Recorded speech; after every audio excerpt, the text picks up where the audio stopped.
off-the-field issues. But first, let's talk about Nick Foles and the Eagles. They orchestrated another second-half comeback. At 2-0, they are the first team in the NFL history to win their first 2 games of a season after trailing by at least 14 points in the second half in both games. Foles threw a touchdown to tie the game with 3 minutes left, and then the Eagles ran the clock down to 3 seconds and kicked the game-winning field goal. So last night we watched the game. It was a tale of 2 halves, first half and second half. But Stephen A. will ask you this. Which do you believe were the real Eagles? To believe it or not, Skip Bayless, I'm of the mindset that the real Eagles are the team that we saw in the second half of both games, the opener against Jacksonville and last night's game. Obviously, they give a little bit too much in a game last night against Indianapolis. Indianapolis shocked them a little bit. They went heavy with the 2 tight end set, running the ball exceptionally well, accumulating over 100 yards on the ground in the first half, which is something that appears to be the antithesis of who they are and what they represent. Trent Richardson and Amar Bradshaw, they're not guys that are considered elusive. They're rough riders. They try to run in between tackles, even though Trent Richardson needs to do that a bit more successfully, with more continuity. But there's no question that when you look at them, you don't see a Shady McCoy. You don't see a Darren Sproles. You don't see an Adrian Peterson. You don't see guys like that on the Indianapolis Colts running the football. Primarily, it's usually about Andrew Luck. But I think they shocked the Philadelphia Eagles a little bit in the first half in that 17-6 lead because they were running the ball effectively. They essentially took the ball out of Andrew Luck's hands because they was running the ball so well because you had your 2 tight end set and the Eagles had to adjust to a heavier, more physical lineup that the Indianapolis Colts threw out there. So they go into halftime. They make the necessary adjustments. They force a turnover in terms of a fumble by Richardson. They force an interception, even though the receiver, Hilton, was held. There's no doubt about that, but you got to find a way to work yourself through that. But in the end, what I watched the Eagles do offensively is something that I think they could do against anybody. Nick Foles hasn't been that impressive, Skip, over the first 2 games of this season.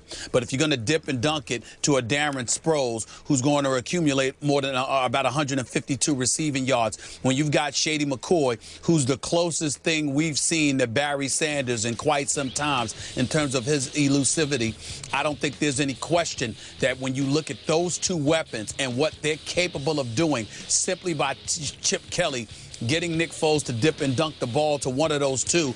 Remember, we're not even taking the Riley Coopers, the Jeremy Maclins, the Brent Sellecks, the Zach Ertz into consideration. And Zach Ertz had a couple of good catches. You're talking about Sproles and Shady McCoy being the primary weapons. And when you have those 2 guys so close to the quarterback, Skip, where you can dip or dunk it to one of those individuals, it spreads the field for the receivers because the safeties, the cornerbacks, everybody, the cornerback has to stay at home and cover his receivers. The safeties can't just go deep with the receivers. They got to stay at home to some degree because of what Sproles and Shady McCoy are capable of doing, and it can really be just something that's devastating for a defense to deal with. I think those are the true Philadelphia Eagles, and as a result of that, I think the Eagles are far more formidable in the NFC than I even thought they were. I picked them to win the NFC East, and I've seen nothing to derail that kind of thinking. I think what you've seen in the second half of the last 2 games, those are the Philadelphia Eagles more so than what we've seen in the first half. By the way, you did watch my Dallas Cowboys yesterday, correct? As I recall, on yesterday's show, you said, "Boy, you're more impressed than you thought you'd be with the Dallas defense." Just a thought. Yeah, that's because I thought they were garbage. All right. Now I realize they're not garbage. That don't make them better than the Eagles. I'm still not sure what to make of your Philadelphia Eagles. I'm not sure about the quality of the opposition just yet. I'm not sure about the Jacksonville Jaguars. I'm still not sure about an Indy defense without a Robert Mathis to rush the passer. So I do have to give you this. I thought they would miss Deshaun Jackson. Darren Sproles looks like he's about 7 years younger than he was a year ago. Remember, he played in a playoff game at the end of last year at Philly for the New Orleans Saints. Remember that game, Stephen A? Yes. And I barely remember it because I don't remember much about him running 4 times for 29 yards and catching 4 passes for 31 yards. Last night, he looked like he was playing on tape that was running in fast motion while everybody else on the field was on tape running at regular speed, normal speed.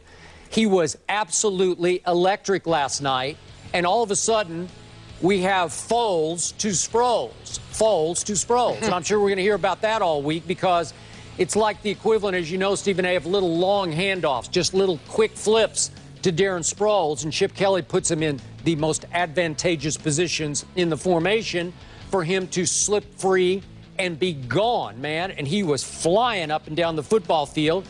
I thought Indy did a reasonable job on LaShawn last night. He wound up with 20 rushes for 79 yards, but he had one run of 21 yards. So if you do the math on the 19 other carries, he only averaged 3.1. And how many times last night did it seem like LaShawn got thrown for a loss? So good job there, Indy. But you put so much focus and attention on stopping LaShawn McCoy, as you say, the closest thing to Barry Sanders. I'm not sure about that, but I'll leave that be for right now. But all of a sudden, Sproles is just killing you. You're not ready for just how electric Sproles has become, because last week against Jacksonville, he got loose for that 71-yard run for a touchdown that got them going in the second half. So if he keeps that up, he's 31 years of age. This is his 9th year in the league. San Diego finally let him go as a free agent, and New Orleans did finally, because he became an unhappy camper. They traded him for a 5th-round pick to Philadelphia. So is he going to keep up this pace? Because he's the difference maker right now. As you said, Foles is hit and miss. I'm never quite sure what to make of him. He wound up with a QBR of 66.5, which is just a little above average. But still, this little guy, this little mighty might, I mean, that's unstoppability to me. So I'm going to have to give it up to you for right now.